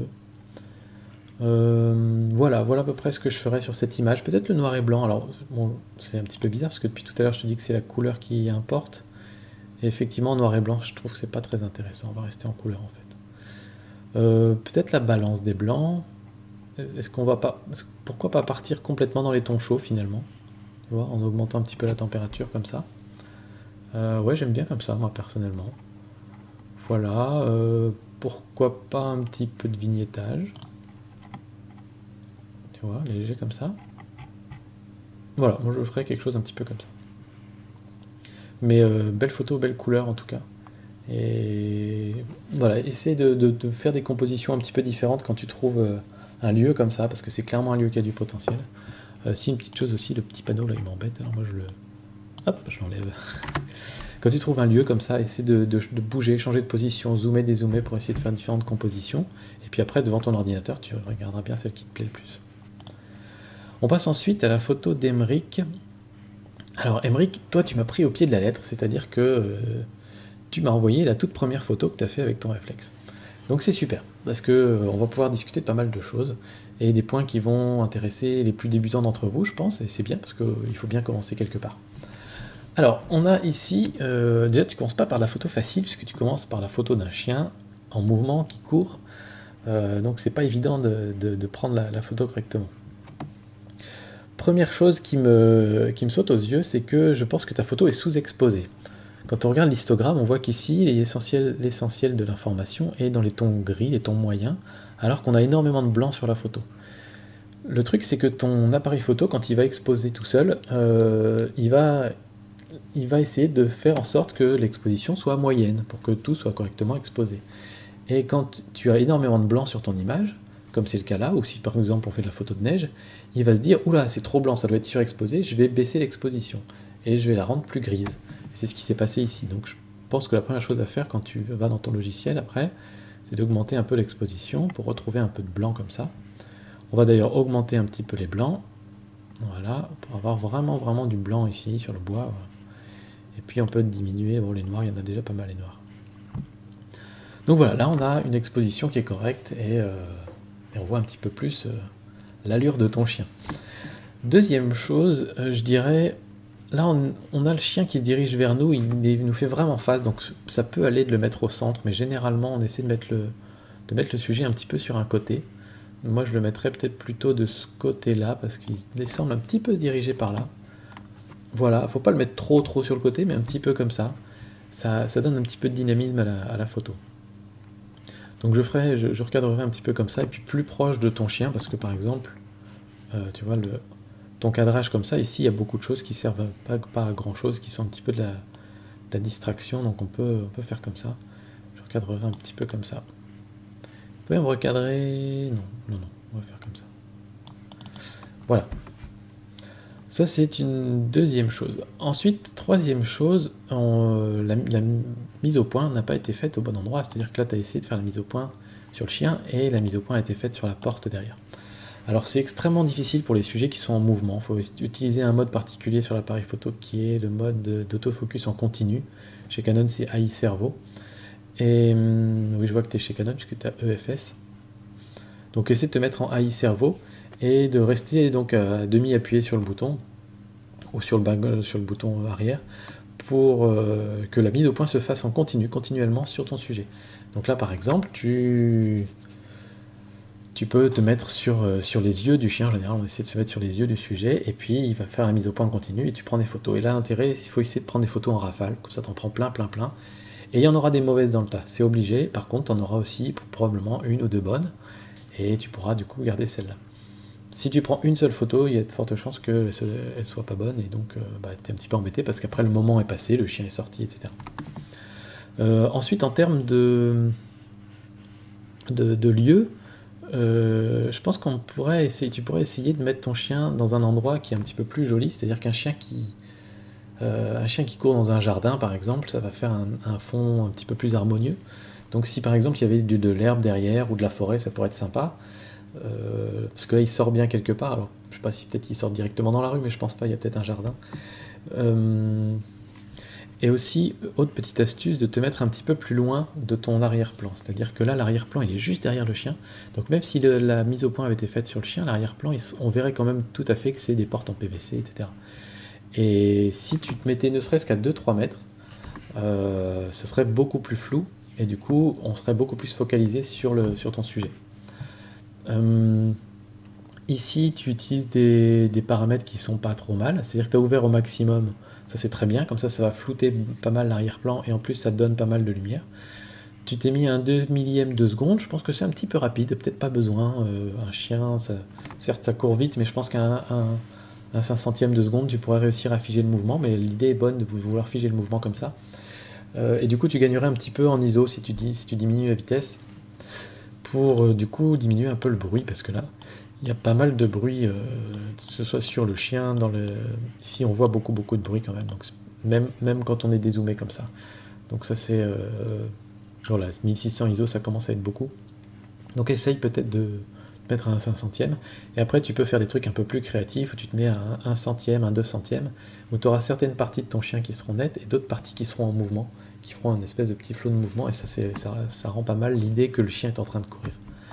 Donc voilà, ça c'est d'autres petites suggestions. Et dernière petite suggestion, je dirais, c'est comme pour les photos d'enfants, d'essayer de se mettre au niveau du chien, ça rend toujours très bien.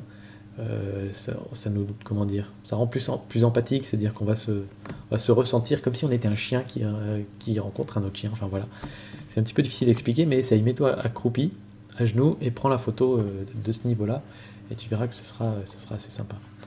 Donc voilà, il y a une bonne idée, tu es pas mal sur les réglages déjà, donc c'est un bon début. Maintenant, je te dis, il faut prendre plus de photos pour en avoir des nettes, et puis peut-être essayer de travailler un peu plus la composition, mais pour une première photo, c'est déjà pas mal. On passe ensuite à la photo de Kevin. Alors Kevin, j'adore ta photo. Voilà, c'est très chouette. T'as une magnifique guitare que tu mets très bien en valeur. Je veux dire, il y a ici une zone sombre, tu n'as pas hésité à la couper parce que ça n'a pas beaucoup d'intérêt.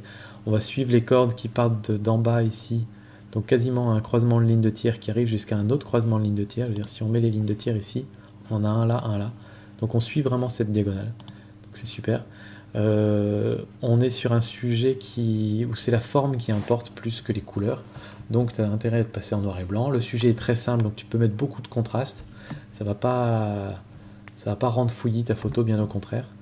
Voilà, vraiment pas grand chose à dire. Ici, une petite chose, j'ai trouvé un truc, c'est ici quand on zoome, on voit que c'est un petit peu crado sur ta gratte.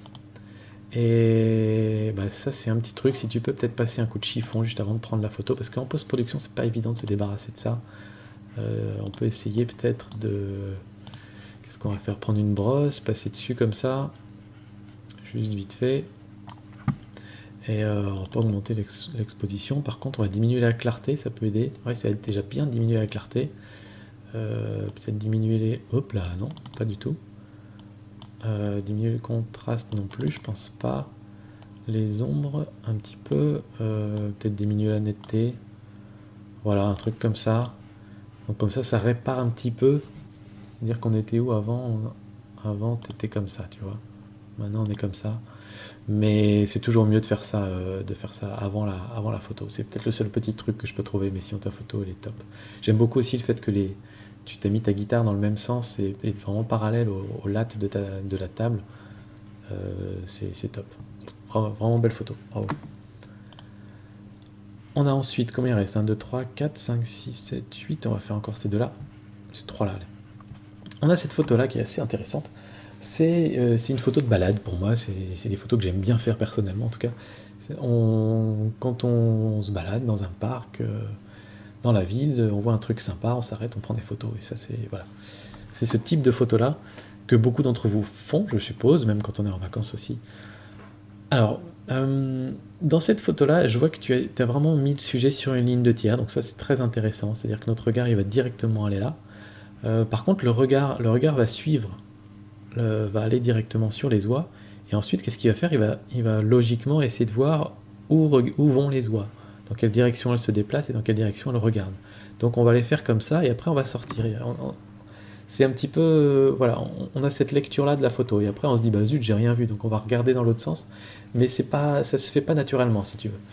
Donc, après, tu peux pas tellement commander les doigts. Je vois bien que dans cette photo-là, tu as essayé d'avoir le petit pont qu'il y avait là-bas, avec tout le canal, toute cette zone qui est très jolie. Ça aurait été idéal si les doigts étaient dans l'autre sens. Mais ça, on peut pas le commander. Alors peut-être tu aurais pu essayer, peut-être tu l'as fait d'ailleurs, de prendre une photo où ces oies-là, à cet endroit-là, sont à gauche de l'image, et voir ce qu'il y avait à droite. Il y a peut-être quelque chose d'intéressant aussi par là. Ou alors après, sinon, il faut se poser avec son trépied et attendre 1 heure que les oies reviennent dans l'autre sens. Mais tu as peut-être autre chose à faire. J'ai l'impression que c'est pas tout à fait droit là-bas. Alors on va essayer de redresser. Alors toi, tu as envoyé la photo en RAW, donc c'est pas mal parce qu'on peut voir un petit peu les retouches que tu as faites. Donc d'ailleurs, on voit que tu as déjà recadré ta photo et tu l'as plutôt bien recadré, je trouve, pour bien placer ton sujet comme ça. Donc ça, c'est bien. Ensuite, ce que je disais tout à l'heure pour les arbres et la forêt, je pense que ça s'applique aussi ici. Alors déjà, je vois que tu n'as pas de point blanc, alors que tu as des éléments qui devraient être blancs ici. Donc je pense que tu peux augmenter un petit peu les blancs pour booster un petit peu le blanc de tes oies. Les noirs, on a ce qu'il faut. Après, je te disais, voilà, la forêt, moi j'aime bien diminuer les contrastes un petit peu pour adoucir tout ça et que ce soit pas trop hard, pas trop, voilà, que ça nous agresse pas le regard. Donc je ferais peut-être quelque chose un petit peu comme ça. La clarté c'est bien, t'es pas allé trop fort, la vibrance et la saturation non plus. Voilà, les verts sont pas verts fluo, on reste dans des couleurs naturelles et ça c'est très très chouette. Voilà, pas grand chose d'autre à dire, les retouches sont bonnes, le cadrage est bon je trouve, c'est-à-dire on part ici d'un côté et on va vers un point de force là-bas. Donc tout ça, ça me paraît bien, voilà. Avant de terminer, je voudrais essayer un petit peu un cadrage différent. Si on prenait un truc un peu comme ça, j'en sais rien, j'essaye quelque chose, non ça c'est pas terrible. Et si on se met un peu comme ça, oh, qu'est-ce que je fais? Hop, le problème, tu vois, j'essaie un petit peu de mettre mes doigts sur la gauche là.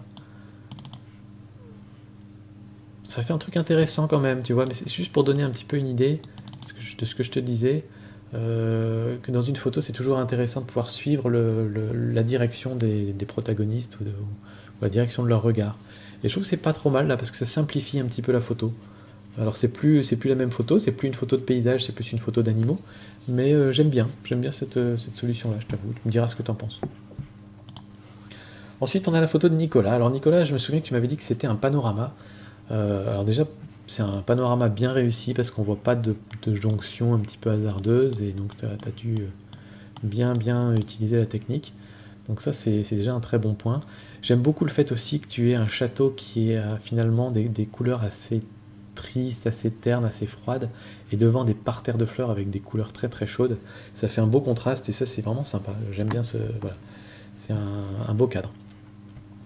Après, il y a quelques petits trucs, je t'avoue, qui me paraissent un petit peu étranges. Déjà, tu as voulu jouer la symétrie, ce qui est très bien, je pense, pour de l'architecture comme ça, surtout avec un jardin aussi symétrique que ça. Mais je comprends pas trop pourquoi à ce moment-là, tu t'es pas mis pile en face du milieu, en fait. C'est-à-dire que je pense que la statue, là, elle doit être pile en face de la porte. Et en te mettant là, tu aurais eu une parfaite symétrie dans le jardin.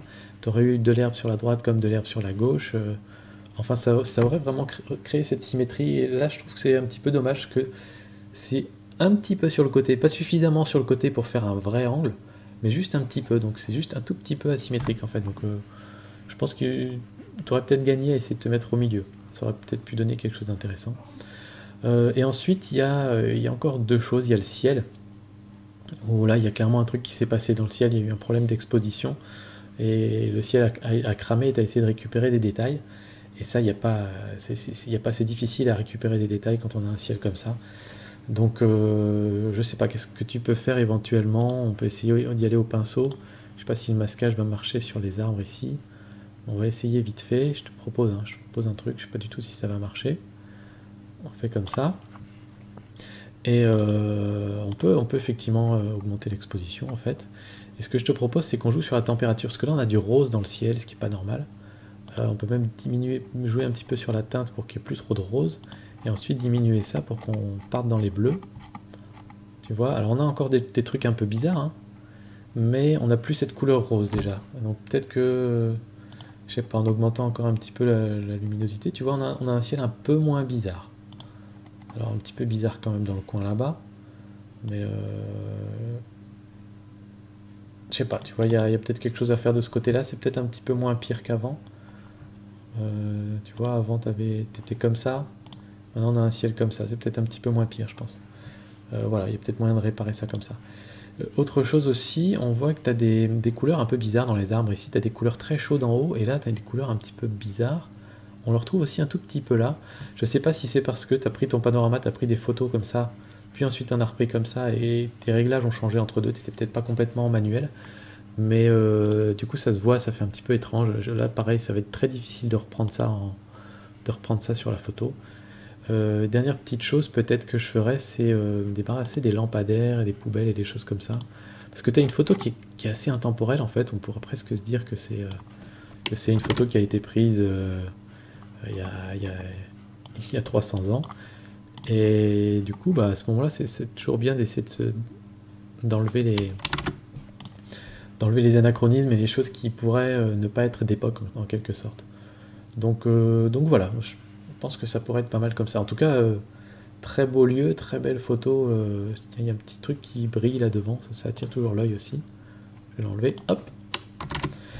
Ouais, je trouve que l'idée de faire une photo là est très très bonne, avec les parterres de fleurs, avec le... Voilà, je te dis, le contraste entre les deux, c'était vraiment une bonne pioche, avec tous ces arbres qu'il y a sur la gauche et sur la droite, ça fait vraiment... ça nous emmène dans la photo, donc ça c'est vraiment super. Et l'idée de faire une photo grand angle aussi là-dessus, c'est une très bonne idée.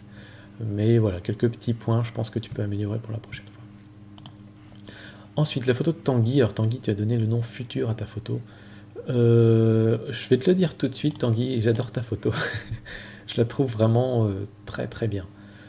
C'est-à-dire que on a beaucoup d'espace vide, mais c'est pas de l'espace vide qui sert à rien, c'est de l'espace vide qui suggère quelque chose.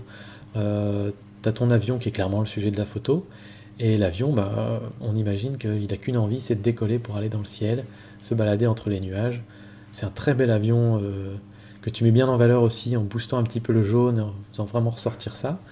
Et on a souvent tendance à mettre en valeur un sujet en boostant la couleur, et on oublie toujours qu'on peut le mettre plus en valeur en désaturant un petit peu le reste. Et là, je trouve que t'as bien joué le coup, parce que l'herbe, elle est pas trop saturée, et l'avion ressort vraiment par-dessus ça. Le ciel aussi ressort pas mal, et ça fait un beau contraste entre le jaune-orange et le bleu, encore des couleurs complémentaires. Donc voilà, vraiment rien à dire, cadrage impec, l'idée est très bonne. Qu'est-ce qu'on peut, si tu me permets de chipoter, il y a des petits trucs qu'on pourrait enlever, là, des petits trucs blancs comme ça. Tu vois, hop. On peut enlever ça, on peut enlever le petit là-bas. On peut enlever celui-là. Et après, si tu veux vraiment chipoter encore plus, tu peux enlever les pylônes électriques qu'il y a là-bas derrière.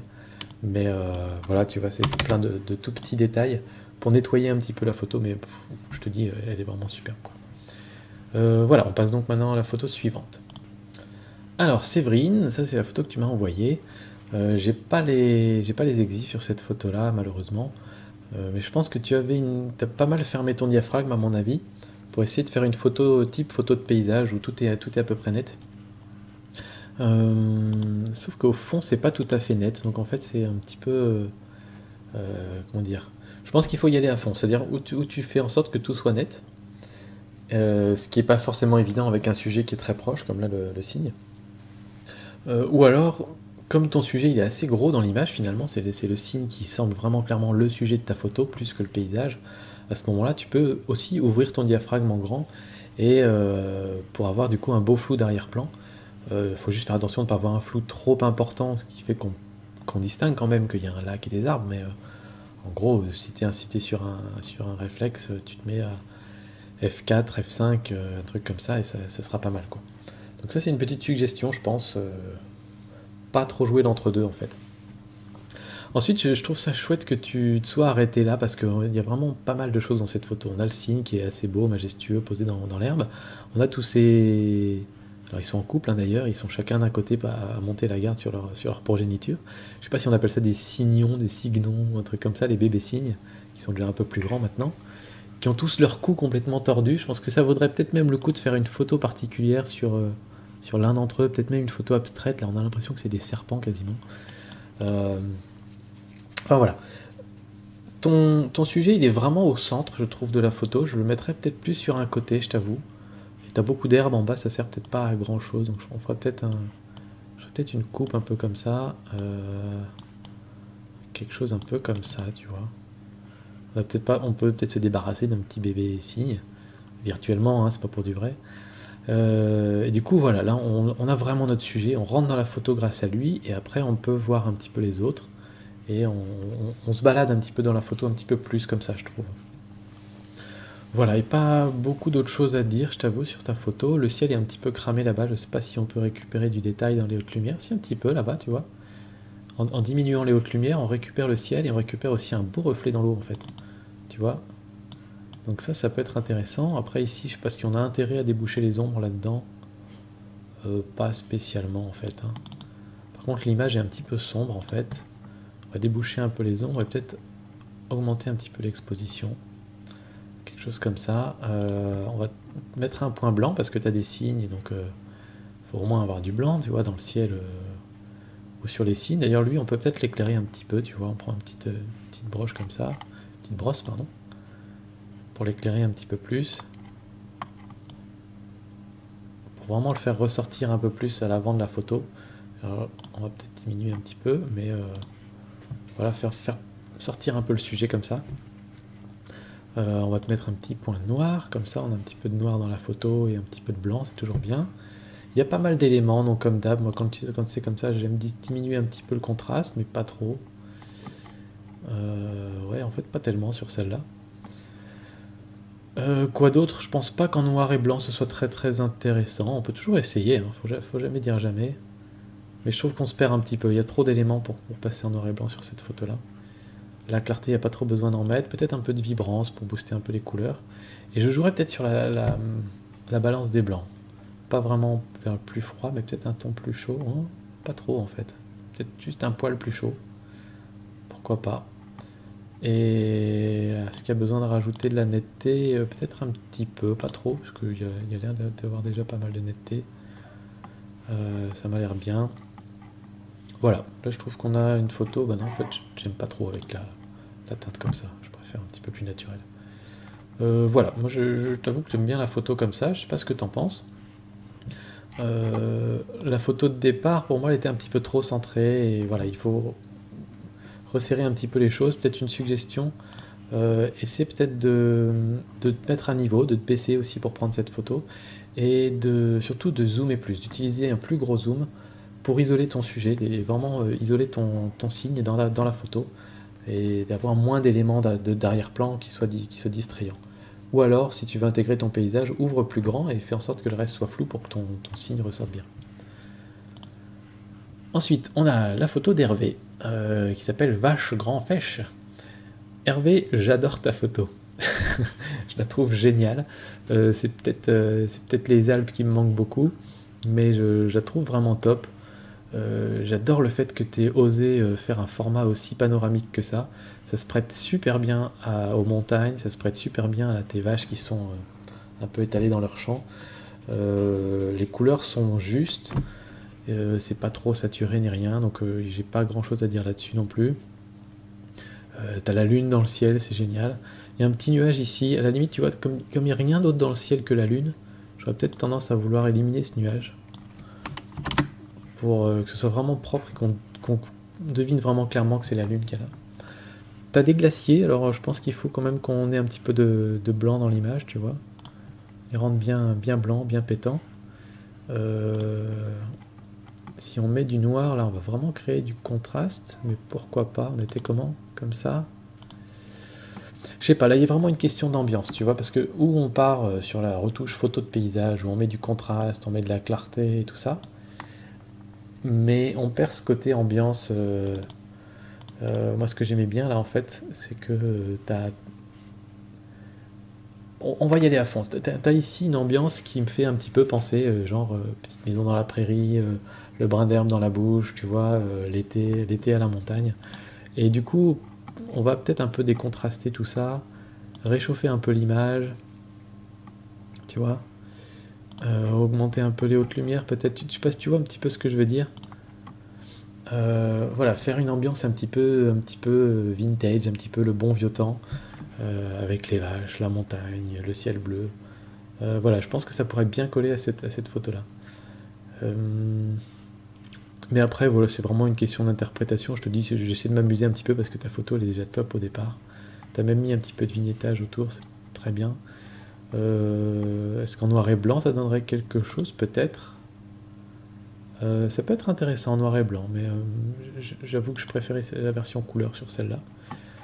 Quoi dire d'autre? Si on veut chipoter, tu peux essayer d'enlever peut-être le fil électrique ici, éventuellement. Mais c'est vraiment pour chipoter, quoi. J'aime beaucoup ta photo. Alors qu'est-ce que je vais faire pour finir de m'amuser? Je vais mettre un petit peu de clarté sur la montagne. Hop, on va faire ressortir un petit peu. Pas sur les vaches. Un petit peu moins. Un truc comme ça. Voilà. Là, je suis content de cette photo, tu vois. Donc avant, elle était comme ça, et moi, j'aurais fait un petit peu comme ça. Mais c'est vraiment des questions d'interprétation. Tu vois, ta photo de départ est déjà excellente. Il n'y a vraiment rien à redire là-dessus. Ensuite, on a la photo de Vladislas. Alors celle-là est intéressante parce que c'est le genre de photo où si je l'avais vue sur mon appareil, je l'aurais acheté tout de suite. Mais toi, tu as réussi à en faire un truc qui est vraiment qui rend la photo intéressante. Alors il y a eu de la retouche, hein, clairement, de la retouche colorimétrique. Je sais pas si c'est du split toning, comment ils appellent ça, du virage partiel ou des choses comme ça, mais tu as donné un côté super vintage à ta photo, ancien, brûlé, enfin voilà. Et je trouve que ça colle parfaitement avec ce qu'on a sur la photo. C'est-à-dire on a des vieux immeubles ici devant. On a une ville qui est compacte, dense, avec des maisons dont on voit qu'elles sont pas toutes neuves. On a des façades un petit peu crado, des cheminées qui sont partout. On a une maison qui a cramé, une vieille église. Enfin voilà, tout ça, ça colle bien, je trouve, avec cette ambiance que tu as réussi à y mettre. Et du coup, tu as rendu cette photo intéressante là où peut-être qu'au départ, elle n'était pas vraiment. Donc chapeau. Il y a peut-être le petit angle ici, de petit coin de ciel qui est pas forcément très intéressant, donc on pourrait l'enlever comme ça. Mais voilà, je trouve ça vraiment chouette. Beau boulot, Vladislas.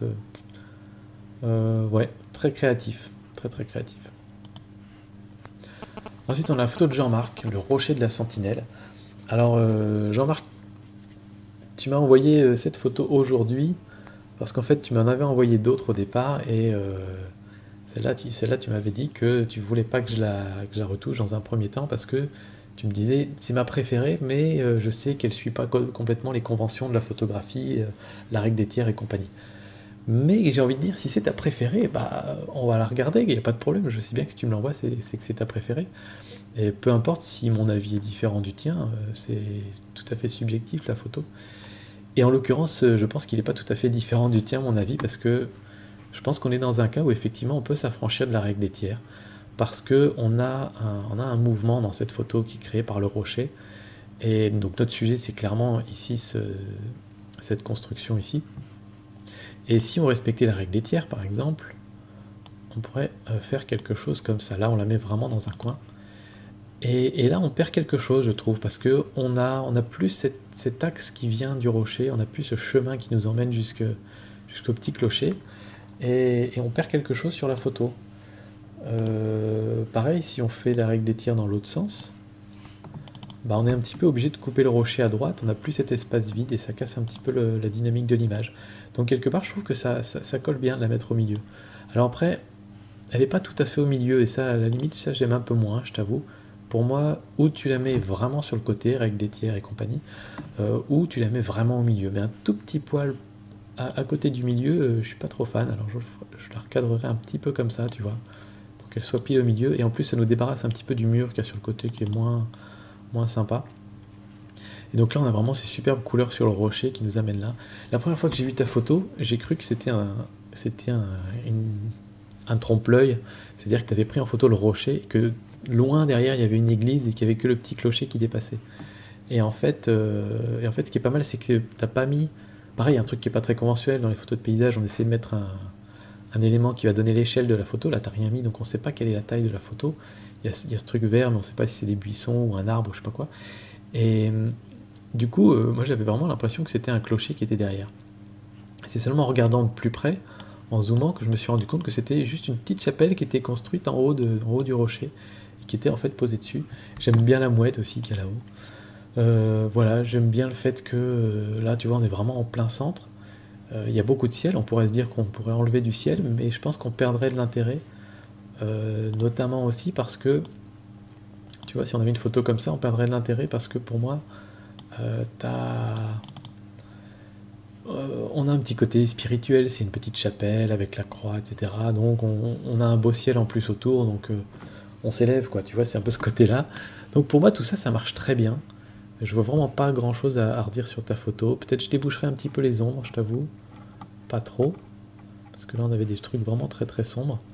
Est-ce qu'on a intérêt à essayer de trouver un point blanc? Parce que là on est vraiment très très loin d'avoir un point blanc. Je sais pas, mais peut-être quand même éclaircir un peu tout ça. C'est peut-être un petit peu sous-exposé. Pas trop, quoi. Ouais, voilà. J'aime bien, j'aime beaucoup cette photo. Très jolie. On a ensuite la photo de Noton. Alors, photo intéressante, très différente des autres, où là tu prends en photo des choses toutes petites. Je pense que c'est une espèce de mini bike, mini bicross. Alors c'est peut-être comme les mini skates pour faire des figures avec les doigts, ou je sais pas. En tout cas, c'est une très belle mise en scène, je trouve, avec cette petite rampe. On imagine très bien le vélo venir sauter sur la rampe, faire des figures et tout. Les couleurs sont très bien, le piqué est parfait, donc vraiment très très belle photo. Je vois que tu as fait ça au 40 mm STM, ça me dit que c'est un bel objectif, c'est pas mal. J'ai une question sur la profondeur de champ. Je vois qu'ici c'est très très faible la profondeur de champ, on a quelques millimètres. Et quand on regarde sur le vélo, il est à peu près net d'ici jusqu'ici. Donc je me demande si t'as pas rajouté du flou en fait. Je sais pas si tu as rajouté du flou à un endroit ou à un autre. Si tu l'as fait, c'est bien fait en tout cas. Qu'est-ce qu'on pourrait dire? Difficile, la composition est belle. Je pense que tu pourrais peut-être mettre un petit peu plus d'espace sur la gauche ici, c'est un petit peu étriqué je trouve. Ça respire pas trop. Et là ici tu as des petites étiquettes un peu vertes, on en peut se débarrasser aussi, mais là c'est un petit peu du chipotage, tu vois, j'essaie de trouver un peu des excuses, mais vraiment ta photo elle est très très bien, très très bien. Très chouette. On a ensuite la photo de Thierry, alors là tu as une photo de fleur, une belle rose bien rouge, et bah voilà, le syndrome de la fleur rouge. Quand on prend une photo de fleurs bien pétantes sous un bel éclairage, on se retrouve souvent avec une photo trop saturée en couleur, y compris quand on prend la photo en RAW. C'est assez étonnant. On a souvent tendance en RAW à devoir booster un petit peu les couleurs, et là c'est l'inverse. Et donc ce que je te propose, c'est d'aller ici dans la saturation et de prendre la saturation rouge, ou bien de prendre la petite pipette et de baisser un peu la saturation, pas trop, mais juste pour retrouver du détail, tu vois, parce que là c'était vraiment trop rouge et ça cramait un peu tous les détails. Donc retrouver un petit peu de détail dans ta fleur. Voilà, ça peut être une petite idée, et on retrouve des couleurs un peu plus naturelles, parce que nos yeux ils s'adaptent, nos yeux ils voient une couleur très flashy, ils vont s'adapter et diminuer la saturation dans notre cerveau. L'appareil photo il sait pas faire ça, donc il faut qu'on le fasse pour lui. Au niveau de ta composition, tu as mis la fleur en plein milieu. Si tu avais vraiment quelque chose de très symétrique, par exemple s'il n'y avait pas cette fleur là, j'aurais dit pourquoi pas, mais là ici j'ai plutôt l'impression, tu vois, il n'y a rien à gauche, il n'y a rien en haut, donc j'ai plutôt l'impression qu'on aurait intérêt à la mettre un peu sur le côté. J'ai pas trop envie de couper les feuilles en bas parce que je trouve qu'elles apportent un truc intéressant. Ça fait un petit peu comme deux bras, comme ça, comme les personnages d'Alice au Pays des Merveilles, ou voilà. Donc je trouve ça sympa. Voilà, je ferai un petit peu comme ça, un petit peu décalé, et c'est contrebalancé par l'autre fleur qui est là-bas derrière. Je vois que tu as utilisé une très grande ouverture f1.8.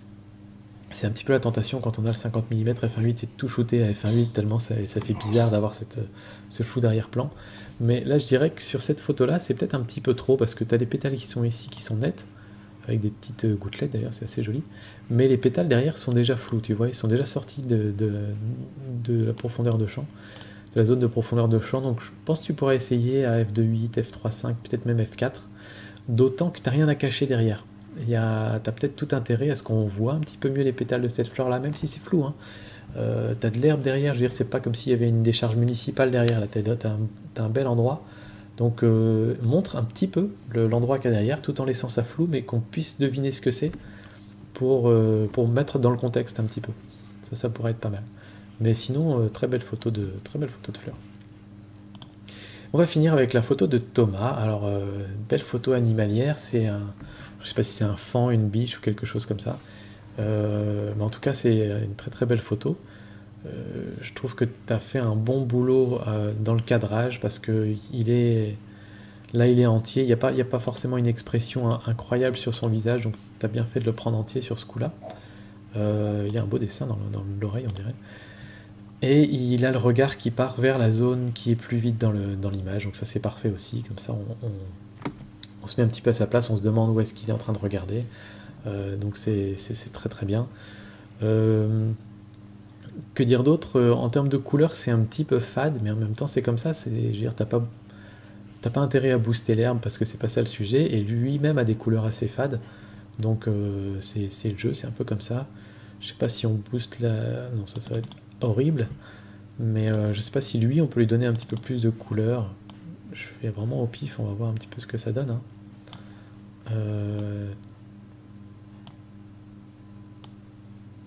Peut-être un petit peu, tu vois, là je joue sur la saturation, ça lui redonne un peu plus de couleur, ça le fait ressortir un peu plus. Je sais pas si on peut, dans la clarté, peut-être pas trop. Mais il y a peut-être, tu vois, il y a peut-être des petites choses à faire sur lui, peut-être augmenter un peu l'exposition aussi pour qu'il ressorte un peu mieux de la photo. Alors là, clairement, j'ai pas pris toutes les zones comme il fallait. Mais bon, ça, tu vois un petit peu comment faire. Et là, il ressortira peut-être un petit peu plus de la photo en faisant comme ça. Ensuite, je pense qu'il faudra que tu rajoutes de la netteté, et d'ailleurs peut-être sur la même zone aussi, sur cette zone. On va la reprendre, hop, rajouter de la netteté, parce que ton sujet, il est en dehors de la zone de mise au point, il n'était pas très net. On voit quand on zoome ici que lui est pas très net, alors que la fleur devant est très nette. Ça, encore une fois, quand on fait de la photo animalière, il faut prendre plein de photos. Mais là, quelque part, je pense que comme tu as vraiment un gros zoom, la mise au point, elle sera peut-être un petit peu plus difficile à faire pour ton appareil photo. Donc quand tu as un sujet comme ça, que tu veux vraiment pas louper la photo, essaie de faire 2, 3 photos, 4 photos, 5 photos, parce que là il bouge pas clairement, hein. En faisant la mise au point sur les yeux, pour être sûr que tu en as une bonne, parce que des fois, si tu prends une seule photo, bah, peut-être qu'il aura raté la mise au point à ce moment-là, et c'est dommage, parce qu'on n'a pas tout le temps l'occasion de prendre des photos de ce genre-là. En tout cas, c'est vraiment une très très belle photo, bien réussie, chapeau. Petite note par contre sur ta signature, je la trouve un petit peu trop visible, même beaucoup trop visible. Tout dépend quel est le but de ta signature. Si le but de ta signature c'est que tu veux pas qu'on te pique tes photos et que si quelqu'un te pique tes photos, bah, il sera obligé d'avoir ta signature dessus, à ce moment-là écris-le en gros et mets-le en travers de la photo. Mais ça va te gâcher ta photo, mais en même temps, enfin voilà. Par contre, si tu veux faire une petite signature juste pour qu'on t'identifie comme l'auteur de la photo, fais une petite signature discrète, un petit peu comme ce qu'a fait Axter là tout à l'heure. Tu vois ici là on a sa signature. C'est très discret, mais donc ça gâche pas du tout la vision de la photo. On voit bien la photo, et quand on cherche, quand on veut savoir s'il y a une signature, on va faire le tour de la photo et on tombe dessus et on voit la signature. Alors là, elle n'est pas forcément tout à fait lisible, mais tu comprends le principe, quoi. Donc essaie de faire une signature un peu plus petite, la mettre dans un coin, un petit peu en transparence, et ce sera pas mal. Parce que là, ça ressort vraiment beaucoup. On se demande même si c'est pas lui qui s'appelle Thomas Limousin. Voilà, on a fini un petit peu le tour. Vraiment, je suis très content, j'ai des super photos. Merci beaucoup d'avoir envoyé toutes ces photos. Moi-même, ça me sert parce que ça me stimule pas mal ma créativité. Donc voilà, j'espère que ça vous a servi à vous aussi. Vous trouvez ça intéressant. J'aimerais bien avoir du coup votre retour sur ce nouveau concept de vidéo où on répond aux commentaires, où on fait des petites revues de photos. Si ça vous plaît, vous me le dites, vous me mettez un petit pouce et puis vous mettez un commentaire en dessous en me disant pourquoi ça vous a plu, qu'est-ce qui vous a moins plu. Si ça vous plaît pas, vous me mettez un petit pouce comme ça et vous me mettez un petit commentaire s'il vous plaît pour me dire bah, pourquoi ça vous plaît pas et quel type d'émission vous préférez. Comme ça, moi, ça m'aide un petit peu à adapter les vidéos que je fais parce que finalement, c'est un peu votre chaîne à vous aussi, surtout votre chaîne d'ailleurs. Donc voilà, on va faire comme ça. Si ça vous plaît à ce moment-là, bah, je vous invite à renvoyer de nouvelles photos pour l'édition du mois prochain. Donc on va faire cette fois-ci avant le 20 octobre, vous m'envoyez vos photos à monpetireflexe@yahoo.fr. Je vous mets l'adresse là en dessous. Et, et ce que je vais faire en fait, c'est que je vais me limiter à 20 photos, parce que ça fait vraiment beaucoup là, et on en a pour plus d'une heure de discussion. Et puis, je prendrai en priorité ceux qui m'envoient les photos qui m'en ont pas encore envoyé. Donc, si vous m'avez déjà envoyé des photos là, vous pouvez toujours m'en renvoyer, mais vous passerez après les autres. Si vous êtes des nouveaux qui n'avaient pas encore envoyé de photos, vous passerez avant. Et sinon, je vous mets dans l'ordre de ceux qui envoient plus. Si vous envoyez en premier, ben, vous passerez en premier. Et s'il y en a de trop, ben, si par exemple je reçois 25 photos, les 5 suivantes seront les 5 premières pour la fois prochaine. Je pense qu'on va faire un truc comme ça. Voilà, ben, en tout cas, j'espère que ça vous a plu. Moi, je me suis bien amusé à voir toutes vos photos. Et puis, je vous dis à très bientôt. Ciao!